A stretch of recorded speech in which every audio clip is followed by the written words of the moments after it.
Magandang araw po sa inyo mga idol at sa mga giliw kong tagapakinig. Nagkita-kita po tayong muli. Ako po ang inyong Tito Blair na bumabati sa inyo ng isang manigong bagong taon.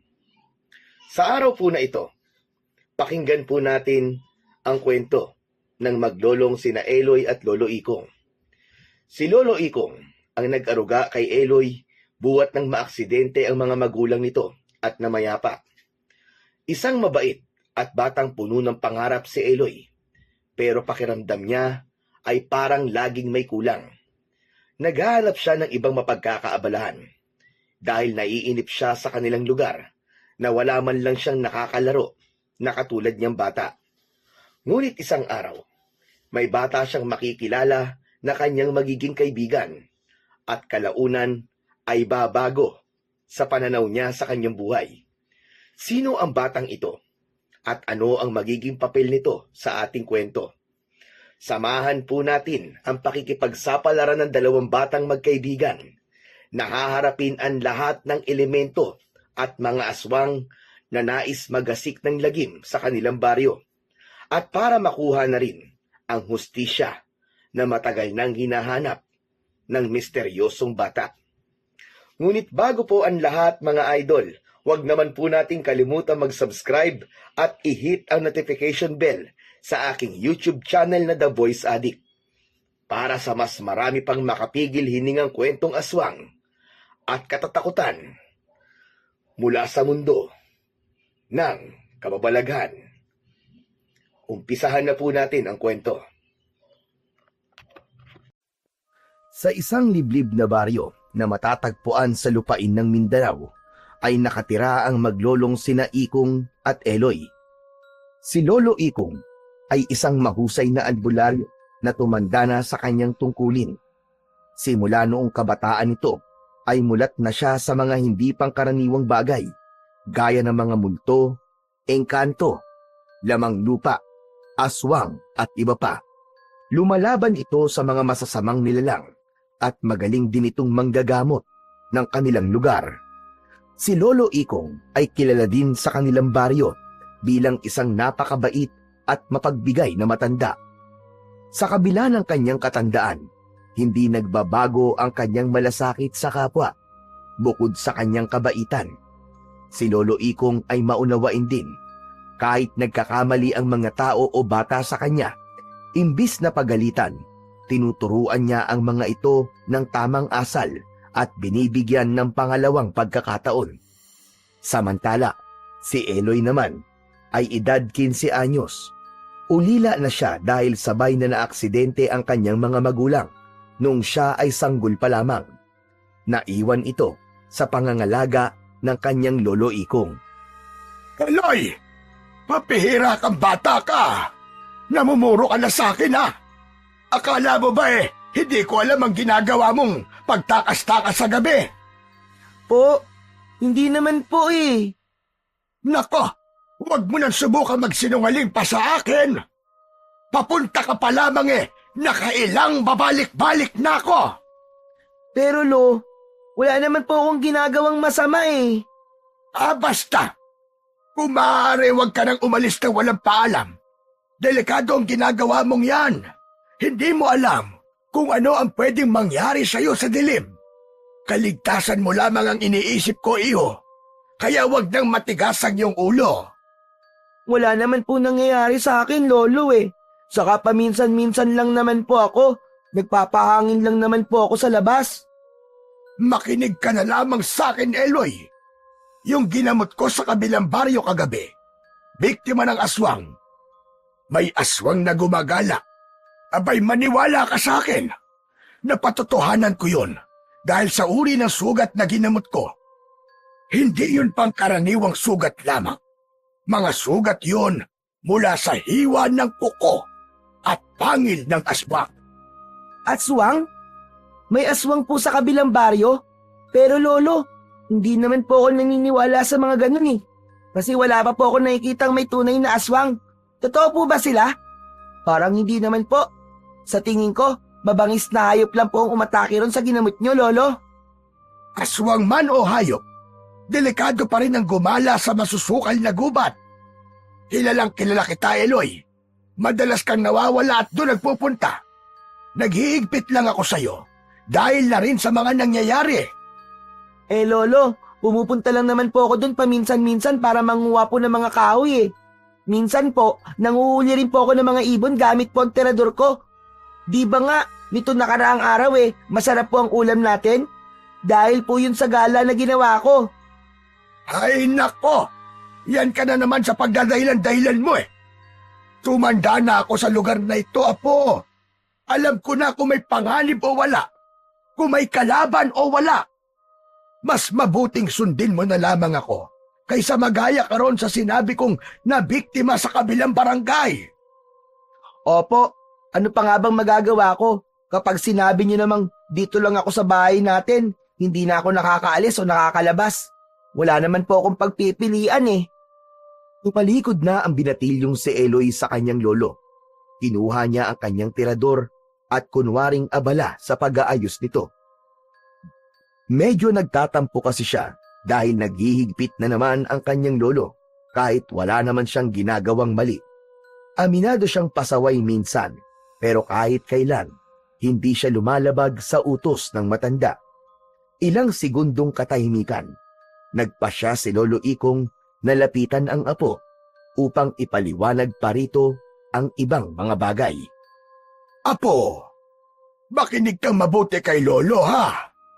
Hindi ko to ginagawa dahil sa gusto ko lang o walang dahilan. Ikaw na lang ang natitirang pamilya na meron ako, Apo. Simula nang mawala ang nanay at tatay mo, nangako ko sa kanila na aalagaan kita hanggang sa huling hininga ko. Abay, hindi may pagkakaila, Apo. Matanda na ako at ayokong mauna ka pang mapahamak kaysa sa akin. Ayokong diretsong sabihin, pero alam kong nauunawaan mo ang ibig kong sabihin. Naiintindihan ko naman po, Lolo. Minsan po nalulungkot lang din ako kasi tuwing pagbabawalan mo akong lumabas o gumala, parang ang dilim po ng mundo ko. Ang liit-liit ng kinalalagyan ko. Kapag nandito lang kasi ako sa loob, wala po akong kalaro. Wala po akong makausap. Hindi katulad po pag nasa labas ako ng bahay. Marami po akong nakikitang mga halaman, hayop, at kung ano-ano pa. Hindi naman kita sobrang pinagbabawalan, Apo. Nagkataon lang na mas mahigpit ako ngayon dahil na rin sa nasabi ko sa iyo kanina. Huwag ka nang malungkot, Apo. Hindi ako sanay na makita kang ganyan eh. Gusto mo ba? Ay kwentuhan na lamang kita. Teka, Lo, tungkol na naman po ba yan sa pag-iibigan yung dalawa ni Lola? Naku, Lo, hindi lang yata 10 beses mo na naikwento yan sa akin eh. Iba naman po. Bakit kaya hindi naman tungkol sa pagkamatay ni nanay at tatay? Hindi niyo ba po kasi nasasabi sa akin yun, Lolo? Ilang beses ko na rin po naitanong pero ayaw niyo naman po sagutin. Basta paulit-ulit nyo na lang po sinasabi na aksidente. Pero, paano pong na-aksidente? Yun ay dahil ayoko nang maalala ang masakit na alaalang yun, Apo. Hayaan mo. Kapag handa na ako, ikikwento ko rin sa iyo lahat. Kapag nasa tamang edad ka na. Tamang edad? Ilan po ba? 20? 21? 23? Lolo, 60 anyos na po kayo. Kapag naghintay pa po ako ng maraming taon, baka mahirapan na po kayo magkwento nun. Baka hindi ko na po kayo maintindihan dahil baka bulol na po kayo at mahina na po ang boses nyo. Aba, iniisip mo bang mahina ang lolo mo? Kahit umabot pa ako ng 100 taon, hindi ako mawawalan ng boses at lakas dahil sa tungkulin ko bilang isang albularyo. Sa bagay, sobrang layo nga po ng kilos at pananalita nyo sa mga matatandang kababaryo natin eh. Yung iba po sa kanila, may tungkod na. Yung iba naman, mahina na po ang pangangatawan at paglalakad. Grabe, ibang-iba ka, Lolo Ikong. Sakalam ka. Aba, ganun talaga kapag hinubog ng panahon at karanasan. Kapag dumating ang panahon, kung sakasakali na maging albularyo ka, ay mauunawaan mo ang ibig kong sabihin. Naku, Lolo, pero ayoko pong maging isang albularyo eh. Talaga bang ayaw mo? Sa bagay, hindi naman talaga kita pipilitin dahil ang tungkuling ito ay nakatadhana sa mga taong nararapat. Matanong ko lamang, Apo, ano ba ang pangarap mo sa buhay? Pangarap ko po? Gusto ko po maging pulis, Lolo. Gusto kong tumulong sa mga nangangailangan. Gusto ko pong huliin ang mga masasamang tao na pakalat-kalat sa baryo natin o kahit pa sa buong mundo. Aba, bakit naman pagiging pulis? Bakit mo naisip na yun na maaabot mo balang araw? Idol ko po kasi kay Lolo eh. Sa tuwing nakikita ko po nakakatulong kayo sa ibang tao, mas naiisip ko po na balang araw. Gusto ko po maging katulad nyo. Yung layunin nyo, hindi po pagiging albularyo kundi yung pagtulong po sa kapwa. Salamat naman kung ganun mo ako nakikita, po. Alam mo, naaalala ko tuloy yung batang antingero na matagal ko nang hinahanap. Batang antingero? Yan po ba yung drawing na lagi niyong tinitignan dun sa luma pong kwaderno? Oo, siya nga, po. Aba, teka, paano mo nalaman yun na madalas kong tinitignan yun? Minsan po kasi nagtataka ako eh. Matagal po kayo nananatili sa silid nyo. Nung minsan lumabas po kayo, sinilip ko po yung bagay na tinitignan nyo. Matanong ko lang po, sino po ba yon? Apo niyo rin po ba yon kagaya ko? Hindi. Ang nawawalang batang antingero ay apo ng namayapa kong kaibigan na isa ring mahusay na antingero. Hindi mo yun kilala. Sa kabilang baryo siya nakatira. Ang apo niya ay halos kaedad mo lang, Apo. At tulad mo, ulila na din sa kanyang ama at ina, pati na rin sa lolo. Nang namatay ang kaibigan ko, kasunod nun ay naglaho na ang apo niya. Hindi na nila nahanap. Hala, kawawa naman po. Saan po kaya siya nagpunta, Lolo? Saka bakit po siya nawala? Hindi ko rin alam. Wala akong ideya, Apo. Sana nga ay hindi siya mapahamak at nasa maayos siyang kalagayan.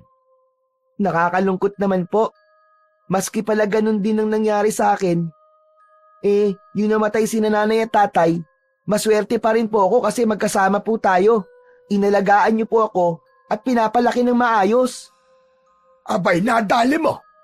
Isa lang naman talaga ang pinag-aalala ko sa iyo Yang pagiging gala mo sa gabi. Ay nako, iho. Sana ay baguhin mo na yan. Natatakot ako na baka isang araw, magising na lang ako na wala ka na dito sa bahay at hindi na rin makauwi. Huwag po kayo mag-alala, Lolo.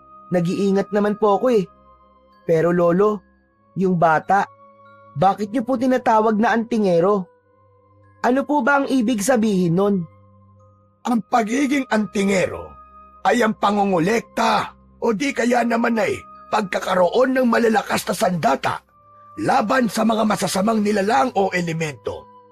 Ito yung tinatawag na agimat, mutya, anting-anting, mga antigong bagay at maaaring iba pa. Ang batang yon ay maaaring tinuruan ng aking kaibigan. Ayon na rin sa kwento-kwento niya nung nabubuhay pa siya. Nakitaan niya kasi ang batang yon ng potensyal. Kaya naman maaga pa lang ay isinalin niya na ang kaalaman na meron siya. Yun din sana ang gusto kong gawin sa iyo, ang kaso lamang mukhang hindi ka karapat-dapat na maging isang albularyo. Parang ang bigat naman po ng responsibilidad na ibinigay sa kanya, Lolo. Kasi nakikita ko nga po sa inyo, kayo matanda na po kayo pero nahihirapan pa rin po kayo na maging isang albularyo. Pero paano pa po sa batang katulad niya na ang sabi niyo ay nawala noon pang 10 taong gulang siya? Hindi ko lang maisip kung gaano siya nahirapan sa mga aral at bagay na daladala niya. Totoo yan, Apo. Ang bigat ng dala niya. Pero ganun talaga ang tadhana ng isang antingero. Hindi yan basta namimili ng edad. Tadhana ang nagtatakda kung sino magiging antingero o isang albularyo. Madali lang po bang maging antingero, Lolo? Di ba parang ang astig nun? May mga suot kang agima tapos nakikipaglaban kang parang isang superhero. Alam mo, Lolo, gusto ko po ng kapangyarihan. Yung magiging invisible po ko. Ganun ba? Opo, Lolo. Alam mo, kapag dumating ang araw ng pagtatakda, kung sakali mang maging albularyo ka nga rin katulad ko, dapat matuto kang tanggapin ang responsibilidad na ibinigay sa'yo. Naku po. Ayoko po, Lolo. Masyado po mabigat yon. Parang ako tuloy ang nahihirapan dun sa nawawalang batang antingero eh. Wala na nga siyang magulang, tapos ang dami pa niyang tungkulin. Hindi ba pwedeng maging normal na bata muna siya? Alam mo, Apo, kahit ang mga batang may kakaibang kakayahan ay may karapatang maging bata. Pero sa mundo natin ngayon, hindi lahat ng nilalang ay mabuti. Kaya dapat laging handa. Ang mahalaga, hindi niya nakakalimutan kung sino siya at kung bakit niya ginagawa ang mga bagay na ito. Isa pa, naniniwala ko na may mga taong gabay niya sa paglalakbay. Pero, nasan po kaya siya ngayon? May sumusuporta kaya sa mga ginagawa niya? May naniniwala po kaya sa kanya? Kinaya ba talaga niya ang responsibilidad ng pagiging isang antingero? Napansin ni Eloy na tumahimik ang kanyang lolo at bahagyang nalungkot ang mukha nito. Oh, Lo, bakit po kayo biglang nalungkot? Nalulungkot ako kasi tama ka. Bigla akong kinabahan. Kasi paano kung... Alam mo kasi, Apo, ang mga antingero, mas lapitin sila ng mga masasamang nilalang gaya ng engkanto, aswang at iba pa. Pinipilit agawin ng mga ito ang mga mutya na kanilang tangan. At hindi sila titigil hanggat hindi napapabagsak ang taong nagmamay-ari nito. Hala, hindi po kaya siya nawala ay dahil may masamang nangyari na po sa kanya? Yan ang isa sa kinatatakutan ko, Apo. Sana'y wag naman. Sana'y makita ko pa rin siya dahil ipinangako ko sa puntod ng kaibigan kong hahanapin ko ang kanyang apo. Ipinagpatuloy ng matanda ang pagsasalaysay tungkol sa nawawalang batang antingero. Sa paglipas ng oras ay mas lalong naging interesado si Eloy na alamin pa ang buhay ng batang tinutukoy ng kanyang lolo Ikong. Kaya naman, nang sumapit ang dapit hapon, nagpasya siyang pumasok sa silid ng kanyang lolo dahil saglit yung lumabas upang kumuha ng kanilang makakain. Nang madampot niya ang lumang kwaderno, napakunot siya ng kanyang noo nang tila may mahinang boltahe ng kuryente ang dumaloy mula sa bagay na yon patungo sa kanyang palad. Hindi niya na lamang ito pinansin at sinimulang buklatin ang naturang kwaderno. Maganda pala ang sulat ni Lolo Ikong ha. Maganda rin ang nilalaman ng kwaderno niya. Tungkol pala to sa mga uri ng agimat at mutya. Nakasulat din dito ang mga orasyon. Siguro, ito yung inuusal niya sa tuwing nanggagamot siya. Teka, nasan ba yung drawing nung batang antingero? Nagpatuloy si Eloy sa pagbuklat at ilang sandali pa, muli niyang nakita ang imahe na binuo sa pamamagitan ng pagguhit gamit ang lapis. Medyo malabo ang larawan pero sa kabuuan, wangis ito ng isang batang lalaki. Totoo kaya yung kwento ng lolo tungkol sa'yo? Pero hindi naman marunong magsinungaling si Lolo Ikong eh. Alam mo, naaawa ako sa'yo. Ang bata mo tapos nawawala ka na. Nasaan ka na kaya ngayon? May pamilya ka kaya nakasama? Sana balang araw, magkita tayo. Habang tinitignan niya yon, ay may bigla siyang narinig na nagbukas ng kanilang pinto. Nagmadali niyang ibinalik sa dating ayos ang kwaderno at lumabas sa silid ng kanyang lolo. Nagtuloy naman sa kusina ang matanda, kaya hindi nito napansin si Eloy. Sinundan siya ng binatilyo doon at nagkunwaring tutulong na mag-aayos sa mga pinamili ng kanyang lolo Ikong. Ay ba't ganyan ang itsura mo? Parang nakakita ka ng multo ah. Abe, namumutla ka. Hindi po ah. Hindi naman po ako namumutla eh. Baka pumuti lang po ako, Lo. Loko-loko. Maski sa panaginip hindi ka napuputi. Tumigil ka nga dyan. Teka, siguro galing ka na naman sa silid ko, no? Ano na naman ang pinakailaman mo doon, ha? Anong kasalanan mo? Umamin ka. Hehe, Pambihira naman kayo, Lolo. Kasalanan kagad ang pumasok sa isip nyo. Biro lang. O ito, may dala akong ulam at kakanin. Bigay ito ng kapitbahay nating si Aling Minerva. Naparami daw kasi ang naluto niya kaya ibinigay na sa atin ng sobra. Wow! Mukhang masarap yan, Lolo ah! Agad na pinagsaluhan nilang maglolo ang masarap nilang merienda. Pagsapit ng gabi, hindi dinalaw ng antok si Eloy. Patuloy pa rin kasi siyang hindi pinatatahimik ng kwento tungkol sa nawawalang batang antingero. Marami siyang tanong na gustong masagot. Pero kahit na anong gawin niyang pag-iisip, walang pumapasok na ideya sa utak niya. Kaya naman, nagpasya na lamang siyang bumangon mula sa pagkakahiga. Binuksan niya ang bintana ng sariling silid at naupo sa isang silya. Tumanaw siya sa labas ng bintana at nagmuni-muni. Maliwanag ang paligid ng mga sandaling yon dahil na rin sa bilog ang buwan. Ang lungkot-lungkot naman dito. Ako lang ba ang bata sa baryo namin? Wala akong makausap na kasing edad ko. Wala akong makalaro. Sana may lumipat na bagong pamilya dito malapit sa bahay na may kasamang bata. Para naman may makausap at makalaro na ako. Aba, teka, ano yun? Natigil sa pagsasalita si Eloy nang makarinig siya ng tunog mula sa isang uri ng ibon. Parang pamilyar sa kanya ang bagay na yon. Hindi niya lang maalala kung paano o saan niya narinig.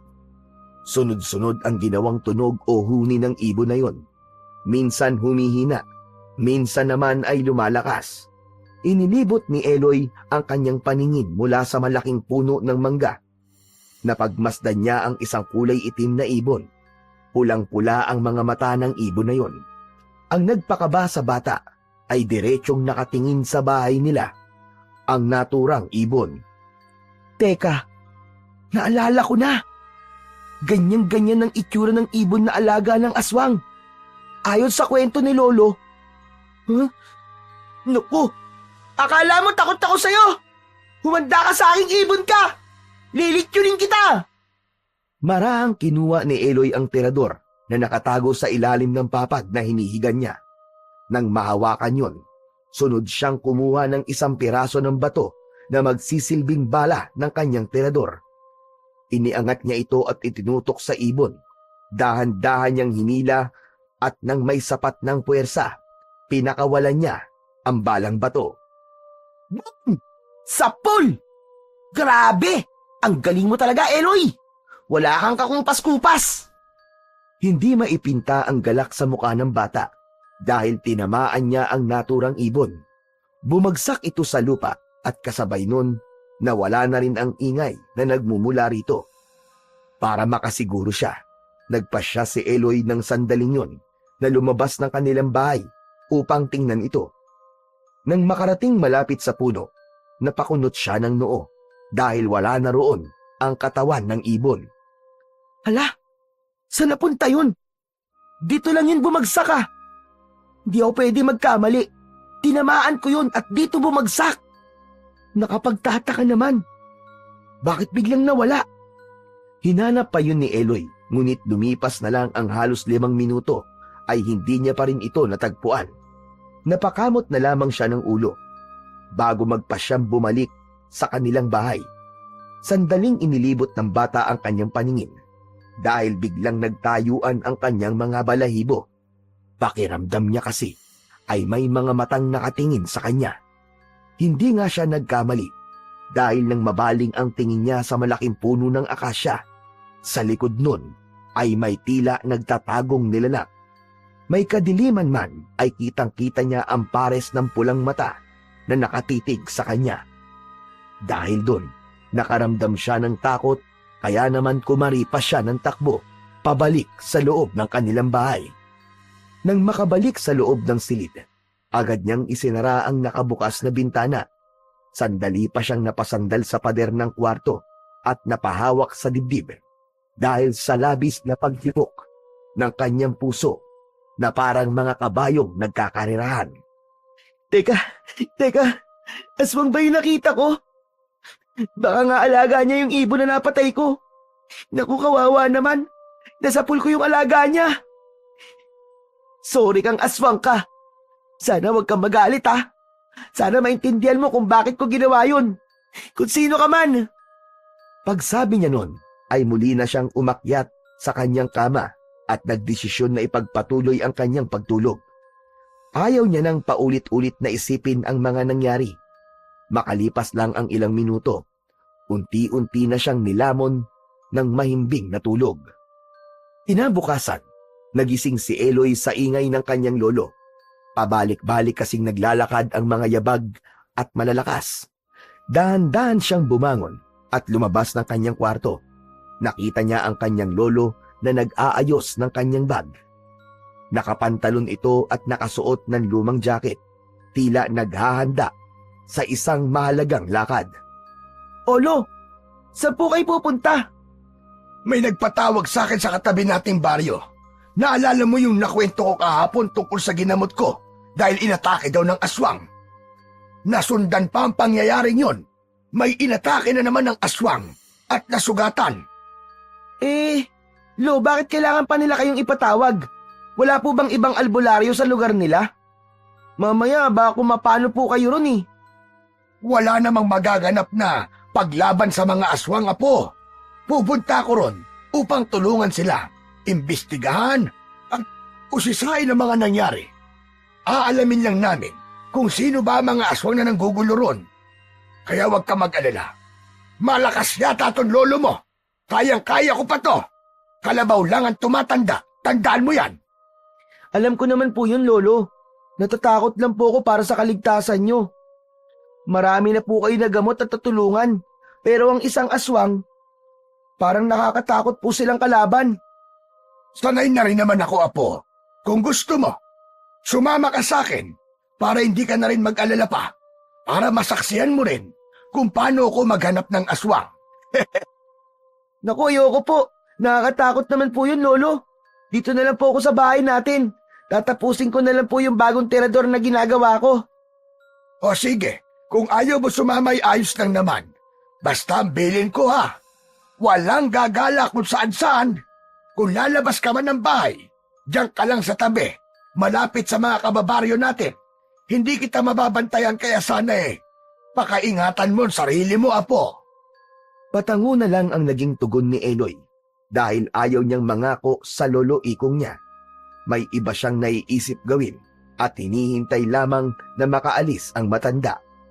Nang tuluyan ngang mawala ang matanda sa paningin niya, ay kinuha niya ang kanyang sling bag na gawa sa tela at baging. Inilagay niya roon ang bagong gawang tirador kasama ang piraso ng tinapay at inuming tubig. Pasensya na, Lolo.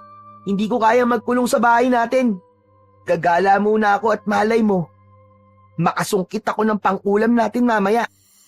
Paglabas ng kanilang bahay, una niyang binalikan ang puno ng mangga kung saan niya napatay ang maingay at nagmamasid na ibon. Gaya kagabi, hindi niya yun nakita roon. Sunod siyang pumunta sa likod ng malaking puno ng akasya. Sinuri niya ang paligid at hindi siya nagkamali. May nagtago ngang tao roon, gaya ng nakita niya kagabi. Kaya yun nalaman ni Eloy dahil rin sa husay niyang magsuri sa kapaligiran. Kumbaga, may kakayahan siyang matuntun ang mga bagay-bagay na napapadaan sa isang lugar at nag-iiwan yun ng mga bakas. Yun ang ginawa niya ng mga sandaling yun. Sinundan niya ang bakas kung saan nagtungo ang taong nakita niya.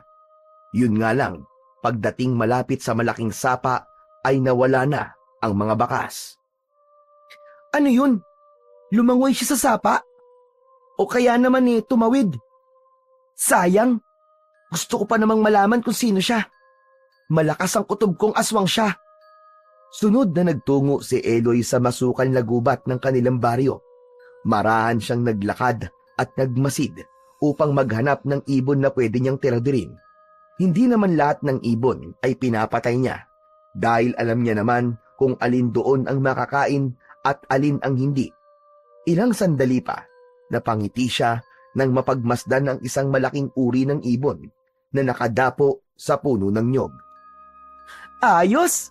Kung siniswerte ka nga naman! Inihanda ni Eloy ang kanyang tirador at piraso ng bato. Dahan-dahan niyang hinila ang goma at itinutok ang armas sa malaking ibon. Ipinikit niya ang isang mata upang mapuntirya ito ng mabuti. May padila-dila pa siyang ginawa dahil nasasabik sa masarap na ulam na maiuuwi niya. Ilang segundo pa nang bitiwan niya ang dulo ng gomang may bato, natamaan niya ang malaking ibon. Halos magtatatalon si Eloy sa sobrang tuwa. Hindi na siya nag-aksaya pa ng oras at mabilis na pinuntahan ang binagsakan ng ibon. Wala na itong buhay dahil direkta yung tinamaan sa ulo. Pasensya na, ibon ha. Kailangan ko lang talaga ng masarap na ulam eh. Pwede ba akong manghingi niyan? Kapag naluto mo na? Sino ka? Habang naghihintay ng sagot, ay agad niyang pinasadahan ang batang kaharap. Marungis ito at puno ng putik ang kanyang katawan. Payat ito, pero mukha namang malakas ang pangangatawan dahil maliksi itong kumilos palapit kay Eloy. Nakakagulat ka naman. Akala ko kung sino ano na. Pasensya ka na. Nakita kasi kita kanina at narinig ko na naghahanap ka ng mapapatay na ibon. Sinundan kita dahil gusto ko sanang humingi. Ilang araw at gabi na kasi akong hindi kumakain eh. Ano? Hindi ka pa kumakain? Teka, nasa na ba ang mga magulang mo? Wala na akong mga magulang. Mag-isa na lang ako sa buhay. Isa akong palaboy. Walang bahay kung saan-saan ako abutan ng gabi. Di na ako matutulog. Talaga ba? Naku, nakakaawa ka naman. Siya nga pala. Ako nga pala si Eloy. Ikaw, anong pangalan mo? Ako naman si Elias. Alam mo, parehas tayo. Wala na rin akong mga magulang. Pero may lolo ko. Siya ang nag-aalaga sa akin. Alam mo, mabuti pa eh. Ihawin na natin to. Maghahanap na lang ulit ako ng iba para may uwi sa lolo ko. Iihawin mo na? Tapos bibigyan mo ako? Oo naman. Bakit naman hindi? Alam mo kasi, ang sabi ng lolo ko, pakainin daw ang mga nagugutom at painumin ang mga nauuhaw. Saka, mas kailangan mo to kaysa sa akin. Napakabait mo naman. Napakaswerte mo rin. Dahil kasama mo pa ang lolo mo hanggang sa ngayon. Siguro tama ka, maswerte nga ako. Pero minsan, malungkot pa rin. Dahil wala na akong nanay at tatay. Tama ka. Alam ko ang pakiramdam na yon. Teka. Bago natin ituloy ang usapan, tulungan mo muna akong linisin at alisan ng balahibo tong ibon na nahuli ko. Doon tayo, malapit sa may sapa. Para may panlinis tayo at para na rin presko ang hangin. Halika na, malapit lang naman yun dito eh. Pagdating nila sa gilid ng sapa, sinimulan niyang alisan ng balahibo ang nahuling ibon.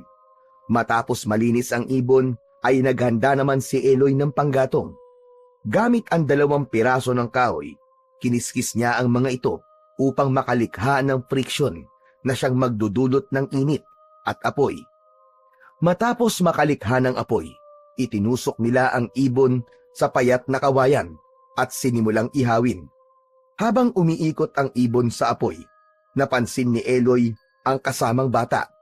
Tila takam na takam ito at halata sa muka ang matinding gutom. Mukhang gutom na gutom ka talaga, Elias ah.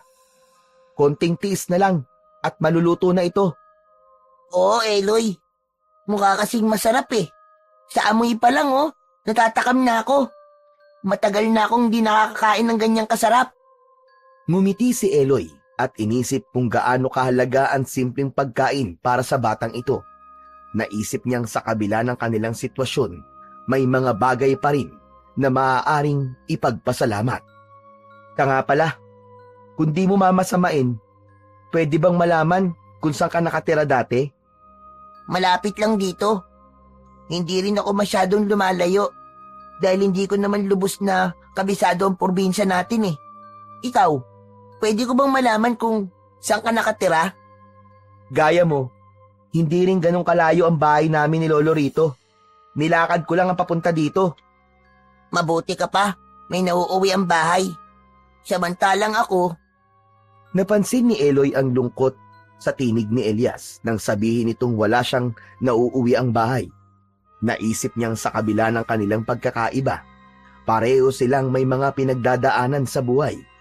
Nagdesisyon siyang magpakita ng malasakit at pag-unawa sa bago niyang kaibigan. Alam mo, Elias, hindi naman sukatan ng kaligayahan ng pagkakaroon ng bahay eh. Ang mahalaga ay ang mga taong nakakasama natin at ang mga karanasan natututunan natin sa bawat araw. Tama ka, Eloy.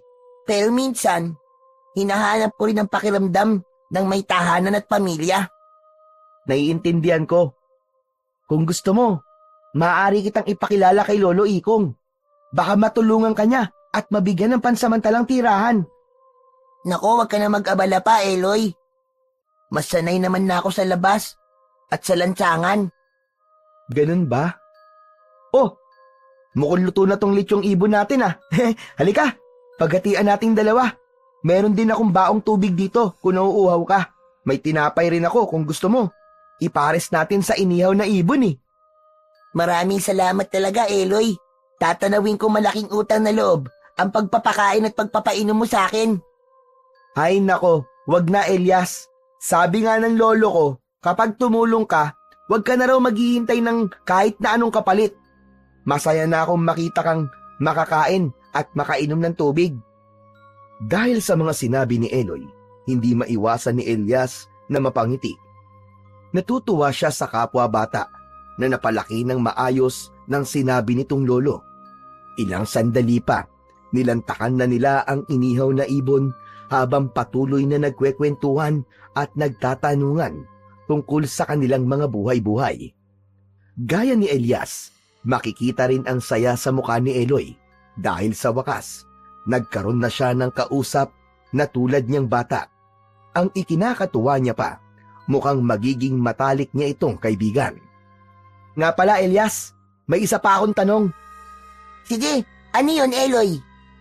Pwede bang malaman kung ano yung suot-suot mong mga kwintas?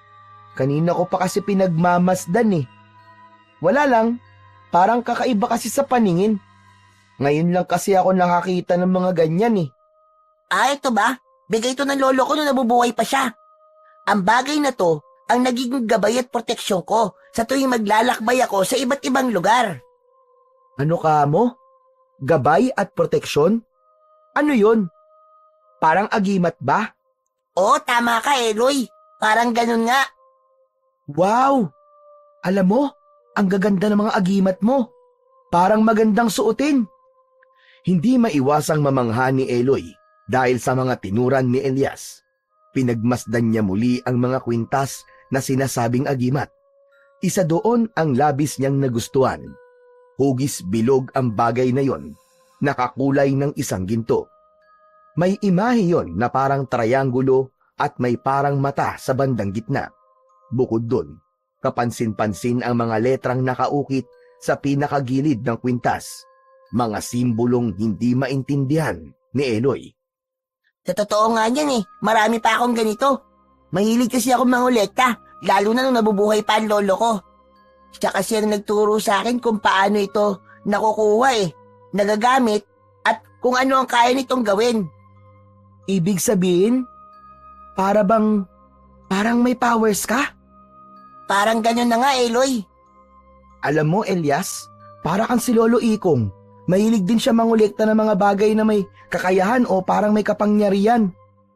Sa totoo nga niyan eh, lumalaban din siya sa mga masasamang nilalang gaya ng engkanto, lamang lupa, o kaya aswang.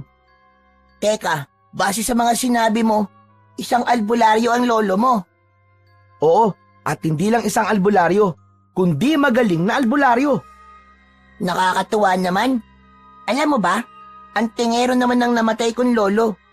Gaya ng lolo mo, lumalaban din siya sa mga masasamang nilalang. Biglang nahinto sila sa kanilang pag-uusap nang makarinig sila ng mga yapak na papalapit sa kinalalagyan nila. Nang tingnan nila kung saan nagmumula yon, nakita nila ang isang matandang babae. Ngunit napahinto rin yun nang magtama ang paningin nito at paningin ni Elias. Tila bahagyang nanlaki ang mga mata ng matanda at natakot sa batang may tangan ng agimat. Dahil dun, nagpa siya itong tumalikod at mag-iba ng direksyon. Oh, Saan pupunta yun? Bakit parang umiwas siya sa atin? Kilala ko matandang yon. Ilang beses ko na siyang nakakasalubong eh. Sa totoo nga niyan, minsan ko na rin siyang nakasagutan at muntik pang makaaway. Talaga? Bakit naman? Anong dahilan? Eloy, imulat mo ang mga mata mo. Hindi lahat ng nakikita mo ay mga tao. Huwag mong sabihin, aswang ang matandang yun. Nakuha mo kagad ang ibig kong sabihin ah. Matalino ka pala. Teka. Sandali lang. Paano mo nalaman o nasabing aswang yun? Aba, sandali nga. Parang pamilyar ka sa akin ah. Di ba sabi mo, magaling na antingero ang lolo mo. Mula nang pumanaw siya, hindi ka na rin nagbalik sa inyo. Bukod dun, may suot ka pang sinasabi mong agimat. Ay oo nga. Sinasabi ko na nga be. Teka, Eloy. Anong ibig mo bang sabihin? Hindi kita maintindihan eh. Bakit parang bigla na lang sumigla ang aura mo? Ikaw ang nawawalang batang antingero na matagal nang hinahanap ni Lolo. Halos napatakip ng bibig si Eloy sa tuwa dahil kumpirmado niya ngang ito ang batang tinutukoy ng kanyang lolo Ikong. Agad niya ring isinalaysay kay Elias ang lahat-lahat kung bakit naging ganun ang kanyang reaksyon. Ibig mo bang sabihin, Eloy? Matagal na akong hinahanap ng lolo mo? Pero bakit? Alam mo, ganito kasi yan. Ang kwento sa akin ni Lolo, matalik na magkaibigan ang lolo mo at lolo ko. Elias, hindi ka nag-iisa. Pwede ka sumama sa akin pauwi para magkaroon ka na rin ng pansamantalang bahay at pamilya. Pwede tayo maging magkaibigan. O kaya naman, kung papayag ka, pwede tayo maging magkapatid. Masaya ako sa mga sinabi mo. Natutuwa ako dahil may mga tao pa palang may pakialam sa akin. Pero Eloy, pasensya ka na. Hindi ko talaga matatanggap ang alok mo. Ha? Bakit naman? Ayaw mo ba magkaroon ng maayos na matutulugan at... Sasabihin ko na sa'yo ang totoo, Eloy. Hindi ako basta palaboy-laboy lang. Isa akong antingerong naghahanap ng hustisya para sa pagkamatay ng aking lolo. Napuno ng pagtataka at pag-aalala si Eloy sa mga sinabi ni Elias. Hindi na lubos maisip na ang batang kasama niya ay may ganitong mabigat na misyon. Naisip niyang ang pagiging antingero ay isang seryosong tungkulin na nangangailangan ng tapang at dedikasyon. Habang iniisip ang mga ito, naalala ni Eloy ang mga kwento ng kanyang lolo Ikong tungkol sa mga antingero, mga taong nagtataglay ng mga agimat o anting-anting na nagbibigay sa kanila ng kakaibang lakas at proteksyon. Ang mga agimat na ito ay karaniwang ginagamit upang labanan ang kasamaan at ipagtanggol ang mga naaapi. Sa kabila ng kanyang murang edad, si Elias ay tila pasan ang bigat ng mundo sa kanyang balikat. Ang paghahanap ng hustisya para sa kanyang lolo ay isang layuning puno ng panganib at pagsubok. Ngunit sa kanyang mga mata, makikita ang determinasyon at tapang na bihira sa isang bata. Diksyon kumpas langin ng mga aswang sa lugar na ito. Kaya pala parang natakot yung matanda sa'yo. Akala ko ordinaryong bata ka lang kagaya ko. Kung titignan kasi, parang wala sa itsura mo ang kakayahan na meron ka. Pero, nakalulungkot lang dahil... Dahil ano? Bigla ka na paisip eh. May mali ba sa mga nabanggit ko kanina? Lalo kasi ako nag-aalala sa lolo ko eh. Ngayon kasi, nagpunta siya sa ibang baryo para hanapin ang aswang na nanggugulo roon. Sinabihan ko na siya kanina pero sadyang malakas ang loob ng lolo ko. Hindi ko siya kayang pigilan. Ganyan din naman ng lolo ko, Eloy eh. Pero ngayong patay na si lolo, sabihin mo sa lolo mo na mag-ingat sa mga ginagawa niya. Baka kasi magaya siya sa lolo ko. Oo, paulit-ulit ko talagang ipinapaalala sa kanya yan. Ikaw, ba't di mo tinutulungan ng lolo mo? Saan? Sa panggagamot? Sa panguhuli ng mga aswang? Nako, wala akong interes maging albularyo, ayoko nun. Ang gusto ko, maging isang pulis balang araw. Pero hindi yun ang nakikita ko sa'yo. Matapang ka. Ako na nagsasabi sa'yo. Balang araw, magiging mahusay kang albularyo o isang magiting na antingero. Maniwala ka sa akin. Mangyayari yun. Napansin ni Eloy ang determinasyon sa mga mata ni Elias habang sinasabi nito ang kanyang pananaw. Bagamat may pag-aalinlangan, naisip ni Eloy ang mga kwento ng kanyang lolo Ikong tungkol sa mga albularyo at antingero na nagtatanggol sa kanilang baryo laban sa mga aswang at iba pang masasamang nilalang.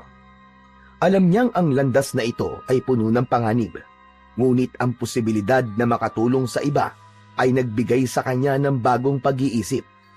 Nagpatuloy sa pag-uusap ang dalawang bata hanggang sa hindi na nila namalayan ang paglipas ng maraming oras. Magdadapit hapon na nang magpasya si Eloy na magpaalam dahil baka nakauwi na ang kanyang lolo at hinahanap na siya. Ayaw niyang muling mabuking sa ginawa niyang pagtakas. Elias, maraming salamat ha. Masaya ako at nakilala kita. Salamat talaga. Teka, ayaw mo ba talaga sumama sa amin? Matagal ka nang hinahanap ni Lolo eh. Gusto ka niya makita eh. Sa susunod na lang, kaibigan. Saka, gusto ko rin malaman mo na nagpapasalamat ako sa pagtulong mo sa akin. Ikaw, kapag nangangailangan ka ng kausap o tulong, balikan mo lang ako rito ha. Tawagin mo lang ang pangalan ko at sigurado, darating kagad ako. Sige ba? Asahan ko yan ha. O sige kaibigan. Mauna na ako. Sandali, pwede bang wag mo muna sabihin sa lolo mo ang tungkol sa akin? Ha? Bakit ayaw mo? Basta, mangako ka Eloy. Madilim na ang paligid nang makauwi si Eloy sa kanilang bahay. Pagdating doon, napabuntong hininga siya at napangiti dahil naunahan niyang umuwi ang lolo Ikong niya. Isa-isa niyang binuksan ang mga gasera at sulu sa labas ng kanilang bahay.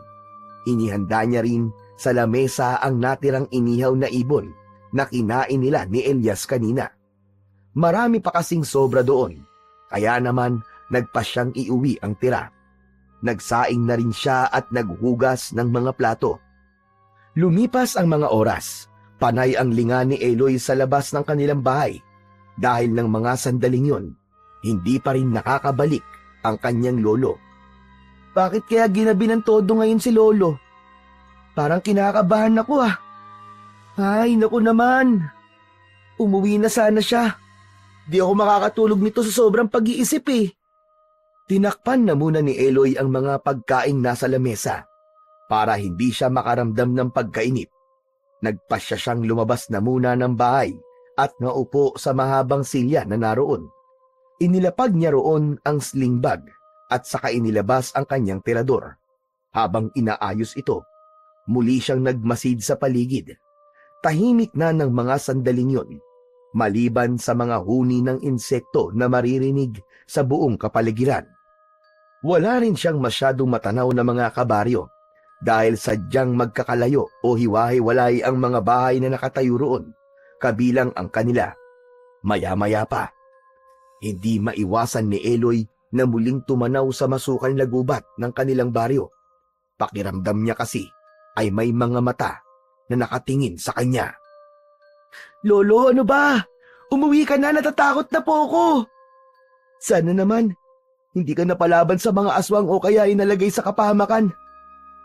Pero, kung napunta ka man sa ganong sitwasyon, naniniwala akong kaya mo silang puksain. Siyempre, ikaw ang lolo Ikong ko eh. Matapang, malakas, at magaling na albularyo. Napatigil sa pagsasalita si Eloy nang muli niyang marinig ang tunog na narinig niya nitong nakaraang gabi. Tunog ng ibong pinaniniwalaan niyang alaga ng isang aswang. Ayon na rin sa kwento ng kanyang lolo Ikong. Dahil doon, agad niyang inihanda ang kanyang tirador. Inilibot niya ang paningin sa paligid. Ngunit makalipas lamang ang ilang minuto, wala siyang natatanaw na kulay itim na ibon. Ang tunog ay pahina ng pahina. Ibig sabihin, palapit ng palapit ang nilalang na yon. Kung tama man ang nasa isip niya, ilang saglit pa, dahan-dahan siyang napatingin sa bandang kaliwa At doon, natanaw niya ang kulay itim na figurang papunta sa kinaroroonan niya. Gusto niya mang sumigaw, ngunit tila napipi siya dahil sa labis na takot at kaba. Napaatras siya at ilang sandali pa, natumba siya nang hindi niya napansin ang nakausling bato. Bago tuluyang lamunin ng takot, naalala niya ang mga sinabi ng kaibigang si Elias. Dahil doon, nagkaroon siya ng lakas ng loob na harapin ang pinaniniwalaan niyang isang aswang. Kala mo hindi ako natatakot sa'yo! Hindi ako natatakot! Muling iniangat ni Eloy ang tirador. Inila niya ang goma at itinutok sa nilalang na pulang-pula ang mga mata na animoy nagbabaga. Ilang segundo pa, pinakawalan niya ang bala. Napahawak ang nilalang na yon sa kanyang muka nang tumama roon ang bato.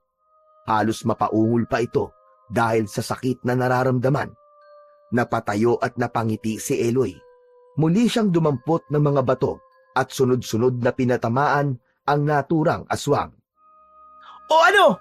Ayaw mo lumayas Sige, sisiguraduhin kong magsasawa kang sundan at sugurin pa ako! Muli nga itong pinuntirya ni Eloy. Habang ginagawa yon, paatras naman ng paatras ang aswang. Tila natakot ito sa tirador at tapang ng bata. Nabaling lamang ang tingin ni Eloy nang marinig niya ang pagtawag ng kanyang lolo. Eloy! Ano ginagawa mo rito sa labas? Gabing-gabi na Lolo, meron po kasing aswang! Hala, teka, saan napunta yun? Nang muling ibalik ng bata ang tingin sa direksyong kinalalagyan ng aswang, wala na ito ron. Napakunot na lamang siya ng noo. Alam niyang hindi imahinasyon lang ang mga nangyari kanina. Napabuntong hininga na lamang siya at saka muling hinarap ang lolong kanina niya pa hinihintay. Lolo, bakit ngayon lang po kayo umuwi? Kanina pa po ako naghihintay at nag-aalala sa inyo Nagkaroon kasi ng kainan sa baryong pinanggalingan ko. Nahuli namin ang aswang kaya naman nagkaroon ng munting salo-salo. Hala, talaga po? Grabe, ang galing talaga ng lolo Ikong ko. Ay sus, nambola pa ang apo ko. Halika na, pumasok na tayo sa loob. Ang lamig-lamig na rito sa labas. Mamaya magkasakit ka pa.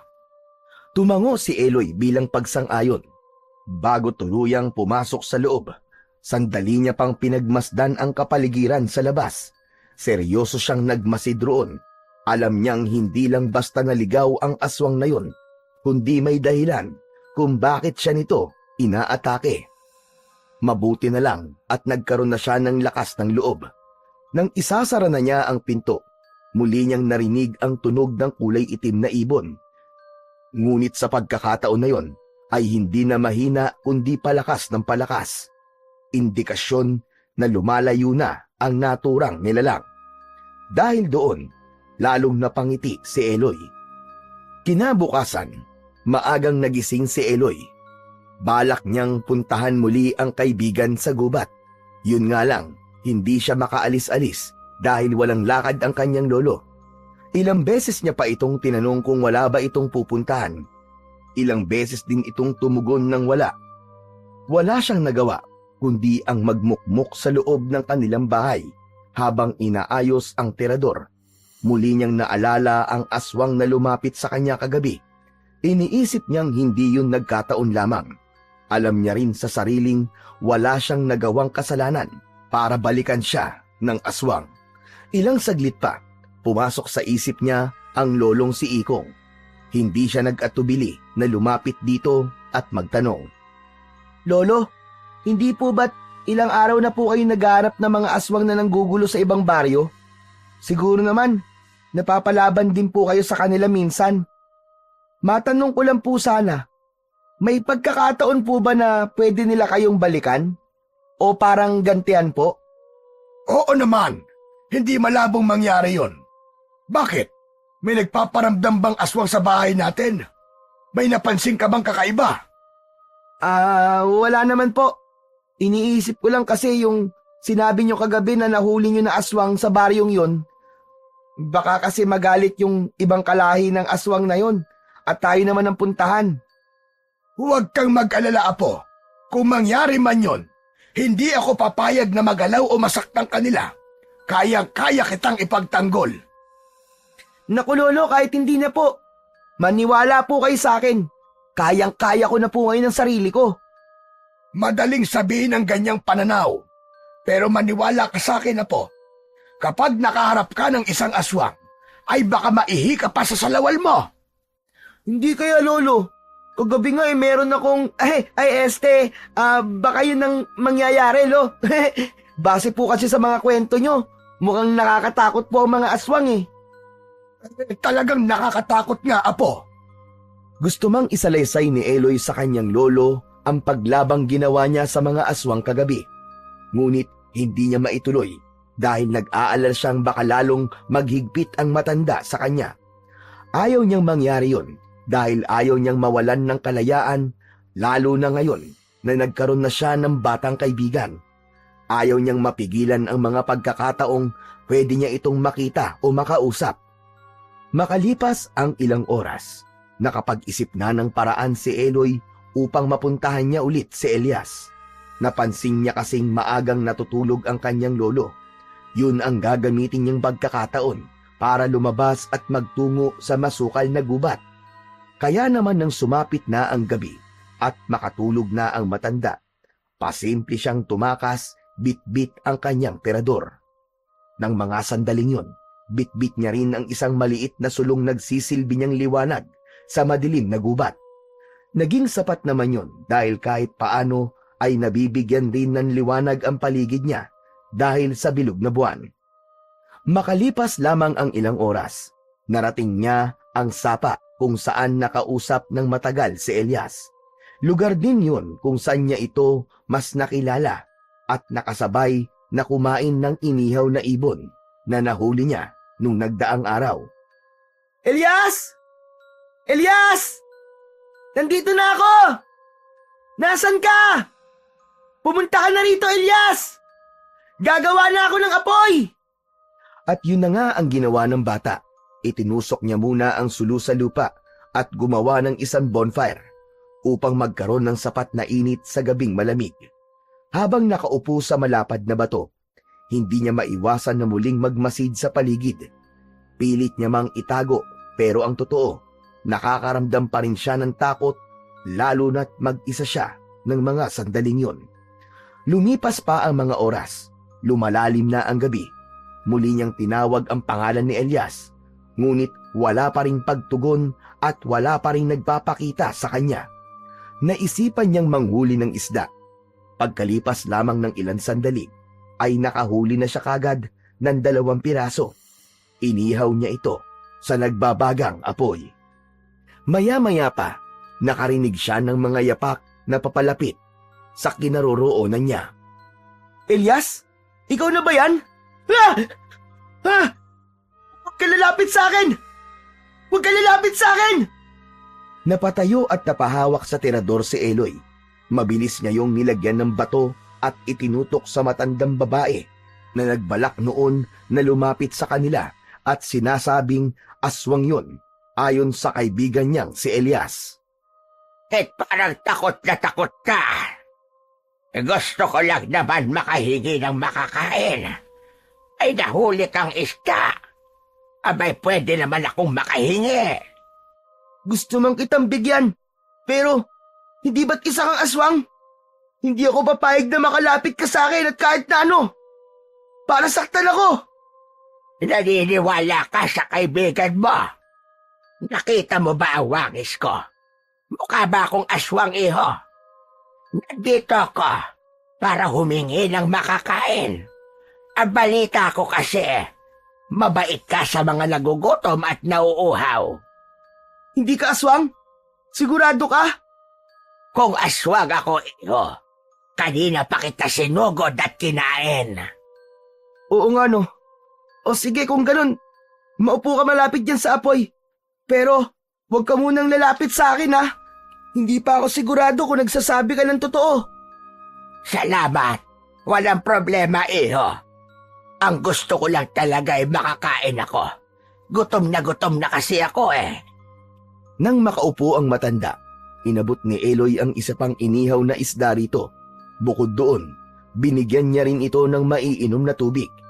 Habang kumakain ang matanda, hindi inaalis ni Eloy ang tingin dito. Hindi siya mapakali at patuloy na nagtatayuan ang kanyang mga balahibo. Malakas din ang pagtibok ng kanyang puso dahil sa kaba at takot na kanyang nararamdaman. Hindi niya ba alam, pero hindi siya naniniwalang hindi aswang ang kaharap niya. Alam niyang hindi magsisinungaling si Elias tungkol sa pagkatao ng matandang babaeng kanyang kasalong kumakain. Teka, maaari ko bang malaman kung bakit kayo nasa gitna ng madilim at masukal na gubat? Medyo delikado po, lalo na sa ganitong oras. Gusto ko ring ibalik ang tanong na yan sa'yo, iho. Ano ba ang ginagawa ng isang batang na tulad mo sa gitna ng nakakatakot na gubat? Wala ka bang mga magulang? Baka hinahanap ka na sa inyo. Hinihintay ko po kasi yung kaibigan ko. Yung kapwa bata ko nagsabing, aswang po kayo. Si Elias pa. Pinagbibintangan lang ako ng batang yon. Hindi porket pinagsabihan ko sa noong nakaraang linggo, aswang na kagad ang turing niya sa akin. Teka, paano niyo po nalaman ang pangalan niya? Narinig ko lang kanina nung nagtatawag at nagsisigaw ka. Nako, pasensya na po. Kanina ko pa po kasi siya inihintay pero mukhang hindi na rin po siya magpapakita o darating pa. Matanong ko lang po ulit, bakit po ba kayo nandito? Wala na kasi akong mapupuntahan pa eh. Nabulabog ang dati kong tinitirhan dahil sa mga taong pilit kaming itinataboy. Tinataboy? Bakit po nila gagawin yun? Parang ansama naman po pag ganun. Talagang masama at nakakagalit. Noong una, isang bata ang hindi ako tinitigilan. Abay pagkatapos nito mga nagdaang gabi, ay isang matanda naman. Gustong-gusto ko na nga silang gantihan pero anong magagawa ko? Matanda na ako at saka... Nagsisinungaling ka! Anong ibig mo sabihin, iho? Isang bata? Isang matanda? Si Elias at Lolo Ikong ba ang tinutukoy mo? Kaya ba ilang araw ka na nagmamasid sa bahay namin para makaganti? Ano ba sinasabi mo? Huwag mo na akong utuin! Yan! Yung mga sugat sa mukha mo! Sariwang-sariwa at alam kong ako may gawa niyan! Ikaw ang aswang na umatake sa akin kagabi! Nagmana ka nga talaga sa lolo mo. Malas mo lang, iho. Dahil wala siya rito. Kayang-kaya kitang patayin. Gaya ng ginawa niya at ng batang antingero sa mga angkan ko. Muling napatayo at bahagyang napaatras ang batang si Eloy. Bigla kasing nanginig ang matanda at unti-unting nagbago ang itsura. Ilang saglit pa, naging kawangis nito ang nilalang na nakaharap niya kagabi malapit sa kanilang bahay. Tama nga siya, ito ang aswang na gustong pumatay sa kanya. Katapusan mo na ngayon, bata! Tumalon ang matandang aswang patungo sa kinaroroonan ni Eloy. Bago siya masunggaban nito, ay mabilis siyang kumilos upang iwasan yun. Nang makakuha siya ng buwelo, dumampot siya ng bato at inilagay sa kanyang tirador. Hindi ako natatakot sa iyo, aswang ka! Pinakawalan ni Eloy ang bato at tumama yun sa matanda. Napasigaw pa ito dahil sa sakit. Nainis ito at muling sumugod. Muli na namang umiwas at tumakbo si Eloy upang hindi nito mahuli. Nang makalapit sa sulok, agad niya yung kinuha at agad na inihampas sa matandang aswang. Dahil dun, muling nagsisisigaw ang nilalang habang nakahawak sa muka dahil sa tinamaan ito ng apoy na nagmumula sa sulok. Hindi tuloy maiwasan ni Eloy na matawa dahil sa katangahan ng aswang. Habang nagwawala ang matanda, kinuha niya yung pagkakataon upang pumulot muli ng bato at inilagay sa tirador niya. Itinaas niya ang armas at muling pinakawalan patungo sa muka ng aswang. Nang tamaan ito, tila nahilo yun at nawalan ng balanse. Natumba at saktong napunta sa bonfire na binuo ni Eloy kanina. Nagsisisigaw ang matanda habang unti-unting nasusunog sa mainit at naglalagablab na apoy. Nako, hindi ko kasalanan kung bakit ka napunta dyan ha. Pero dapat lang sa iyan. Masyado ka mapanakit. Inunahan lang kita. Walang puwang ang mga halimaw na katulad mo sa mundo. Nabaling ang atensyon ni Eloy sa itaas na mga puno nang makarinig siya ng sunod-sunod na palakpak na nagmumula roon. Muli siyang napangiti nang makita ang taong kanina niya pa hinihintay. Ilang sandali pa, tumalon ang bata papunta sa baba, sa harapan niya mismo. Napakagaling mo naman palang lumaban sa isang aswang. Pinahanga mo ko. Ano? Kanina ka pa ba dyan? Oo. At napanood ko lahat ng pangyayari. Mula sa paglapit ng matanda at pagsugod nito hanggang sa maihaw mo siya. Kanina pa kita hinihintay. Nandiyan ka lang pala sa taas ng puno. Ikaw talaga? Kaninang umaga pa ako nandito. Kanina pa nga kita hinihintay at inaabangan eh. Bukod sa'yo, palagi ko ring inaabangan ng matandang aswang na to. Akala ko matatakot na siya mambiktima. Baliktad pala. Sunod ka pa niyang Yan ang napapala ng mga ayaw manahimik. Natutuwa man ako na natalo ko siya pero nakakalungkot din ang sinapit niya. May nabanggit kasi siya kanina tungkol daw sa pananahimik nila noon na ginulo niyo ni Lolo Ikong. Naniwala ka naman sa kanya. Nagsinungaling nga siya sa'yo na hindi siya aswang eh. Ang pinagmulan niya pa kaya. Sa bagay, tama ka. Kung di totoo mga sinabi niya, ano ba ang katotohanan tungkol sa katulad niyang aswang? Mabilis na isinalaysay ni Elias ang lahat sa kaibigan niyang si Eloy. Ayon sa kanya, matagal nang naghahasik ng lagim ang mga aswang sa iba't ibang baryo sa kanilang probinsya. Mas naging matapang daw ang mga ito mula nang matalo ang ilan sa mahuhusay nilang albularyo, kabilang na ang lolo ni Elias.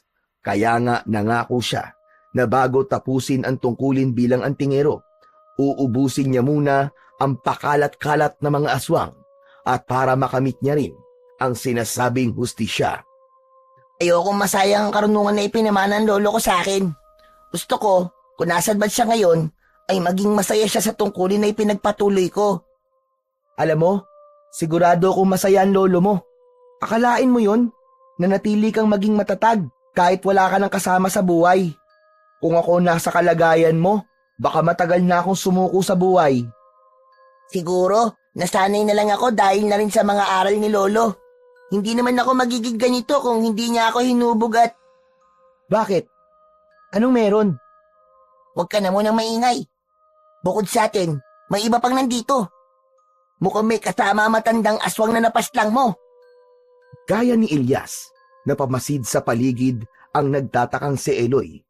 Muli rin siyang nakaramdam ng kaba at takot dahil akala niya ay tapos na ang engkwentro niya sa mga aswang. Ilang saglit pa, napatingin sila sa itaas nang may kulay itim na nilalang ang biglang tumalon. Ngunit bago sila masunggaban, gamit ang lakas ay itinulak ni Elias ang kaibigang si Eloy. Wala pang 5 segundo, isa pang itim na nilalang ang muling tumalon sa kanilang harapan. Ayan! Aswang na naman! Huwag ka matakot. Kayang-kaya ko dalawang to. Nagulat at namangha si Eloy nang biglang tumalon ng napakataas ang kanyang kaibigan na si Elias. Para itong lumutang sa hangin at ilang sandali pa, ay bigla itong sumakay sa likod ng isa sa mga aswang na naroon. Mula sa tagiliran nito, inilabas ng batang antingero ang may kahabaan at matalim na punyal. Pumikit ito at ilang sandali pa, napansin ni Eloy na tila nagliwanag ang matang nasa agimat na suot-suot ng kapwa bata. Hindi talaga kayo titigil hanggat hindi kayo nauubos sa lugar namin. Gamit ang lakas, paisa-isang sinaksak ni Elias ang ulo at leeg ng aswang. Nagsisisigaw ito at nagwawala. Maya-maya pa, bumagsak yun at tuluyang nawalan ng buhay. Samantala, sunod na susugod ng isa pang aswang. Dahil doon, mabilis na gumawa ng kilos si Eloy. Pumulot ito ng bato at inihanda ang kanyang tirador. Pagkatapos nun, binitiwan ito ang goma at tumama ang matigas na bato sa muka ng aswang. Ang atensyon nito ay napunta sa kanya. Sa takot ay tumakbo si Eloy. Bago siya maabutan ng nilalang, bigla na lamang napahinto ang aswang na yon. Ilang saglit pa, bumagsak ito sa lupang kinatatayuan. May hiwa na rin yun sa leeg at umaagos doon ang sariwang dugo. Sa tabi ng walang buhay na aswang ay naroon si Elias. May tindig habang hawak ang punyal na may bahid ng dugo. Grabe! Napakahusay mo naman! Nakakabilib ka talaga! Yun ang mga katagang nasabi na lang ni Eloy dahil sa kakayahan na meron ang batang antingero. Ni hindi niya nga napansin na napaslang nito ang aswang dahil sa bilis at liksing tinataglay nito. Hindi lang ito ang aswang na maaari natin makaharap. Dahil sa mga nangyari, mas lalo lang ako nagkaroon ng rason na wag na magtago. Ang kailangan kong gawin ngayon ay lumabas na sa lungga ko at hanapin ang mga aswang na nagkalat sa lugar natin, Eloy. Eloy, matutulungan mo ba ako? Ha? Ako? Paano? Teka, hindi ko alam kung kaya ko. Nakalimutan mo na ba mga sinabi ko nitong nakaraang araw? Eloy, alam kong handa ka na sa tungkuling to. Alam kong handa ka ng pumuksa ng maraming aswang. Hindi mo ba napansin kanina na kaya mong patumbay ng matandang aswang kahit hindi man ako dumarating? Pero baka sinwerte lang ako nun, Elias. Hindi swerte ang tawag doon, Eloy. Tapang at lakas ng loob ang pinakita mo. Kaibigan, kailangan ko ang tulong mo.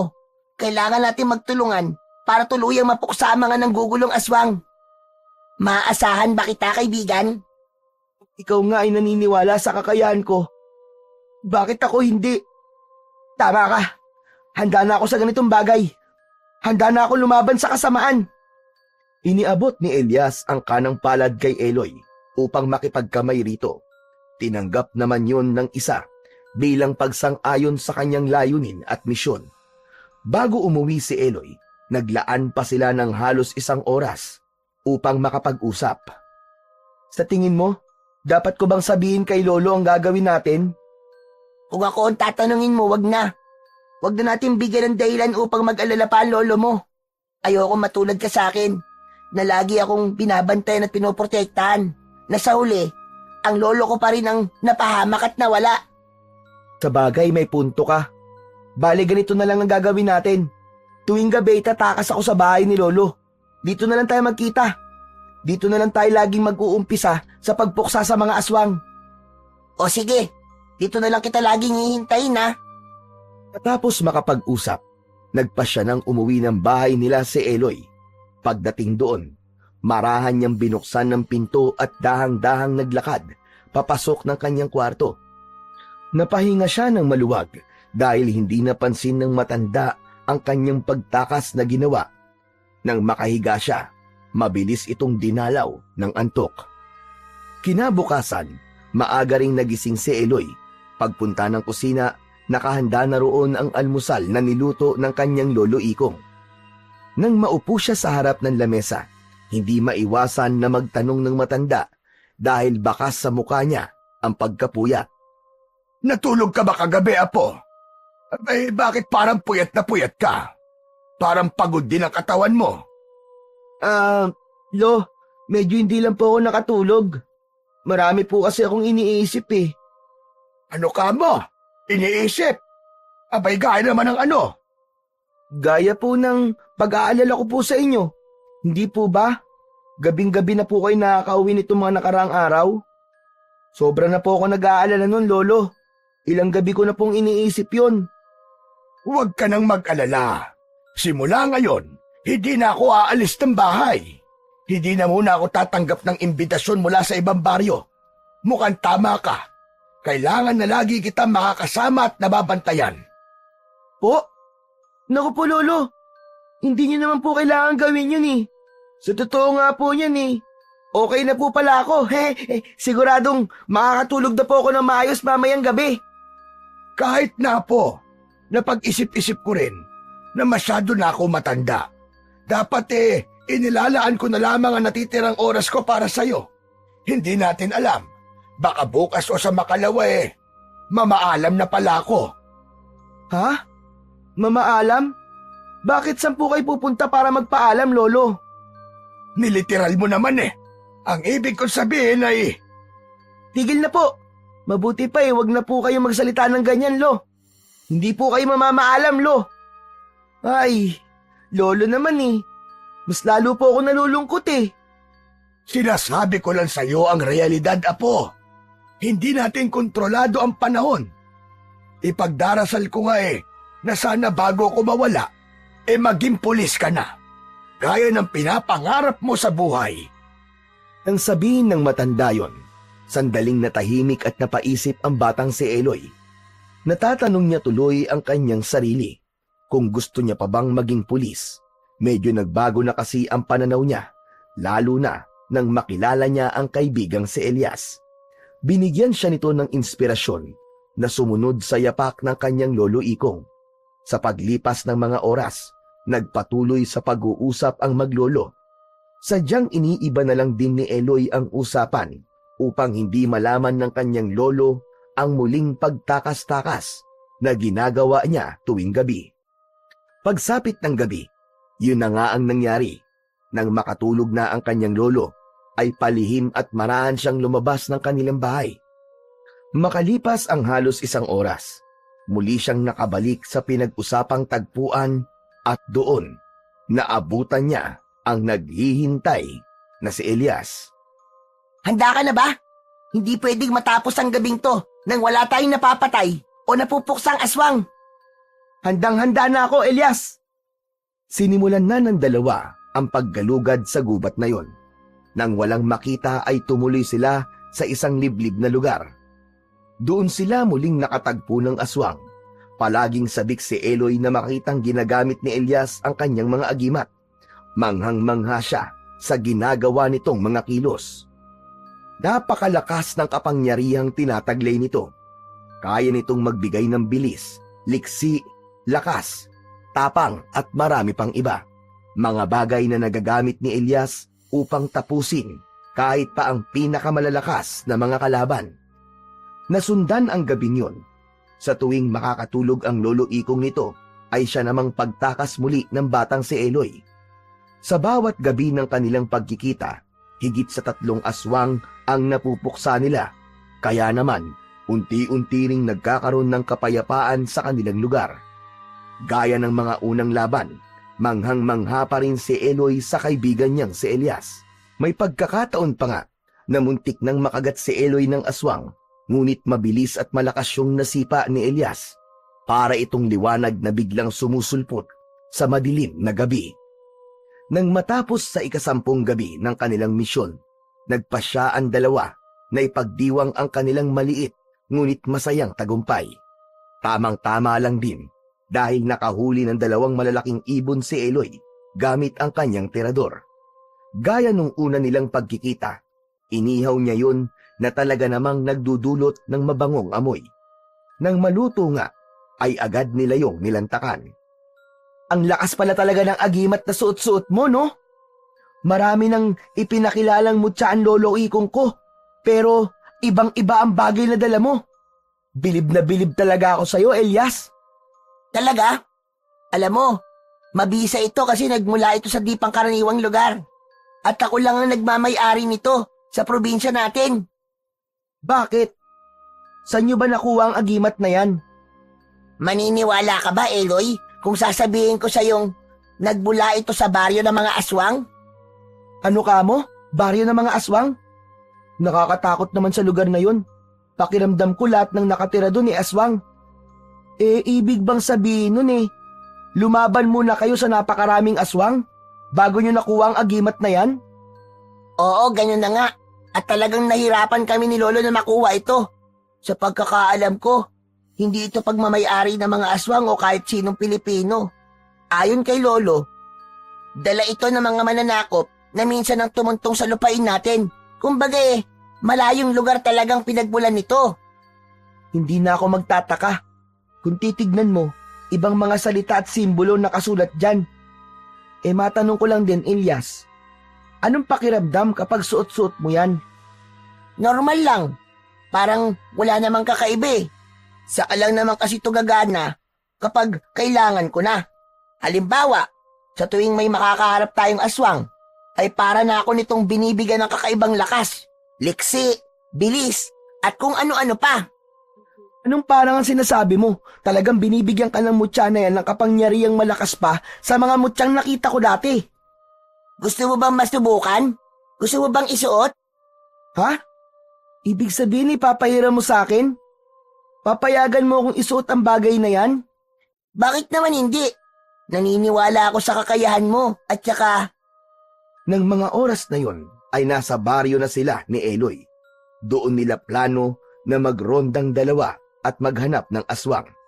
Maya-maya pa ay may narinig silang malalakas na sigawan. Nataranta si Eloy nang mapansin sa may gawin nila nagsisimula ang kaguluhang yon. Kinabahan ang binatilyo. Hindi na sila nagsayang pa ng oras at agad na tinungo ang naturang lugar. Mabilis pa sa 4:00 ang pagtakbong ginawa nila. Kaya naman, wala pang 10 minuto ay nakabalik na kagad sila roon. Doon ay nasaksiyan nila ang pagwala ng napakaraming aswang. Ang iba sa mga yon ay isa-isang nilantakan ang mga biktimang babae at mga bata. Ang iba naman ay naghagis ng apoy na naging dahilan para masunog ang ilan sa mga kabahayan. Ilabas niyo ang batang antingero! Ilabas niyo ang may tanga ng agimat! Kasama ang isa pang batang walang sawang gumagamit ng tirador! Ilabas niyo sila! Hindi pwedeng mangyari to. Nang dahil sa atin, nilusob ang baryo ko. huwag kang panghinaan ng loob. Halika, ubusin natin ang mga aswang na to. Sa pagpikit ni Elias at paghawak sa agimat, mabilis itong tumalon patungo sa mga nagwawala at galit na mga aswang. Hindi na siya nagsayang pa ng laway dahil isa-isa niya itong pinagpapapaslang. Nang makita ni Eloy ang ginagawa nito, sumunod siya at isa-isa ring pinatamaan ng tirador ang mga aswang. Nang mga sandaling yun, hindi na siya nakaramdam ng kahit na anong takot. Ang iniisip niya lang, maubos ang mga aswang na sumasalakay ngayon sa kanilang baryo. Makalipas ang ilang minuto, napatingin si Eloy sa kanyang likuran nang sumulpot doon ang kanyang lolo Ikong. Nagtataka itong napatingin sa kanya habang hawak ang mahabang punyal na nagsisilbi rin itong sandata. Eloy! Akala ko'y naroon ka sa kwarto mo! Abay, anong ginagawa mo rito? Mahabang kwento po, Lolo. Unahin muna nating maubos ang mga aswang na ito. Maubos? Abay, teka! Kailan ka pa natutong lumaban sa... Sandali lamang! Naguguluhan ako, Apo! Nang dahil po sa kanya, Lo. Nang dahil po sa nawawalang batang antingero na may tanga ng agimat. Nandito po ang matagal nyo nang hinahanap, Lolo. Nagtataka at naguguluhang tiningnan ni Lolo Ikong ang batang itinuturo ng kanyang apo. At doon, nasaksihan ng mga mata niya ang husay ng batang antingero. Kitang-kita niya kung paano nito isa-isahing tapusin ang mga mababagsik na aswang. Siya nga yun! Ang nawawalang batang antingero! Halika, Apo! Tulungan natin siya! Yun nga ang ginawa ng maglolo. Kasama si Elias, unti-unti nilang pinagpapapaslang ang mga aswang sa kanilang baryo. Dumanak ang maraming dugo, kasabay ang mga bangkay mula sa panig ng mga masasama at mabubuti. Makalipas ang ilang minuto, natapos na ang madugong digmaan. Agad na nilapitan nila Lolo Ikong si Elias na halos hindi man lang nasugatan ng mga kalaban. Hindi ako makapaniwalang nasa harapan na kita ngayon. Mula nang mamatay ang lolo mo, na matalik kong kaibigan, halos araw-araw kitang hinahanap. Akala ko ay tuluyan ka nang nawala. Yung pala matatagpuan ka rin ng apo kong si Eloy. Masaya akong nakita na kita. Maraming salamat po. Tapos na po matagal niyo ng paghahanap sa akin. Kasabay nun, tapos na rin po ang misyon ko bilang isang antingero. Nakamit ko na po ang hustisya at wala na pong dahilan para pa magpatuloy ako sa aking tungkulin. Sandali lang, hindi ko maintindihan. Bakit? Bakit ka titigil? Dahil natagpuan ko na po ang susunod sa aking yapak. Eloy, ikaw mo magpapatuloy ng layunin at tungkuling sinimulan namin. Marahang hinubad ni Elias ang suot na agimat. Ang tila lumang kwintas na may nakakabit na makintab na bato sa dulo. Tahimik siyang lumapit kay Eloy at may pagmamalasakit na isinabit yon sa leeg ng kaibigan. Isuot mo ito, Eloy. Iingatan ka nito palagi. Bulong ni Elias habang nakatingin sa kanya. Pagkadampi ng agimat sa balat ni Eloy, agad niyang naramdaman ang kakaibang init na dumaloy sa kanyang buong katawan. Parang may bumalot na hindi maipaliwanag na lakas at kapangyarihan sa kanya na animoy isang baluti.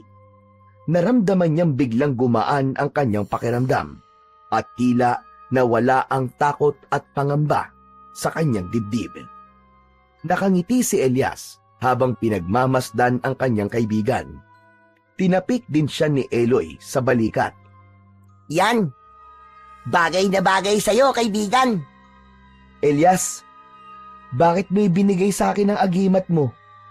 Hindi ko na kailangan sagutin ang tanong na yan, Eloy. Sa paglalakbay na gagawin mo bilang albularyo at antingero, nasisiguro kong malalaman mo ang dahilan kung bakit ikaw ang pinili ko at pinagkatiwalaan. Maraming salamat sa'yo, aking kaibigan. Sa unang pagkakataon, niyakap ni Eloy ang batang antingero na si Elias. Mahigpit ang kanyang pagkakayakap at hindi niya napigilan ang pagtulo ng kanyang mga luha. Para kay Eloy, ang yakap na yon ay hindi lamang pagpapasalamat. Isa rin itong tanda ng tiwala at pagkakaibigan na hindi niya inasahan. Malakas ka na ngayon, Eloy. Hindi mo na ako kailangan. Napalunok si Eloy at mas lalong napaiyak. Ayaw niyang bitiwan ang kaibigan niyang si Elias. Dahil para kay Eloy, si Elias ang naging liwanag sa kanyang madilim na mundo. Ngunit alam niyang darating ang araw na kailangan nilang maghiwalay. Elias, sumama ka na lang sa amin ni Lolo. Sinabi ko na sa'yo, sanay na ako sa lansangan eh. Ayoko na makaabala pa ng ibang tao. Sino ba nagsabing abala ka sa amin maglolo? Nangako ko sa lolo mo, naaalagaan kita. Hindi na po kailangan, Lolo. Salamat po. Hayaan niyo po. Bibisita na lang po ako paminsan-minsan sa inyo. Pagkatapos ng gabing yon, nagpaalam na si Elias kay Eloy at kay Lolo Ikong. Sa kabila ng tapang na ibinigay ng agimat, hindi na iwasan ni Eloy ang lungkot na bumalot sa kanyang puso. Habang papalayo ang kaibigan niyang si Elias, pinagmamasdan ito ni Eloy hanggang sa lamunin na siya ng dilim ng gabi. Hinding-hindi kita makakalimutan. Kahit kailan, kaibigang Elias. Sa kabila ng kanilang pagkakalayo, nanatili sa puso ni Eloy ang alaala ng batang antingero, ang kanyang kaibigan at tagapagligtas. Sa paglipas ng mga araw, buwan at taon, ay tuluyan na ngang nakamit ng kanilang baryo at probinsya ang pangmatagalang kapayapaan. Lalo na at naroon si Eloy na handang lumaban sa tuwing maghasik ng kasamaan ang mga alagad ng kadiliman. Natupad na ang sinabi ng batang antingero. Si Eloy ay naging isang mahusay na albularyo at isang magiting na antingero.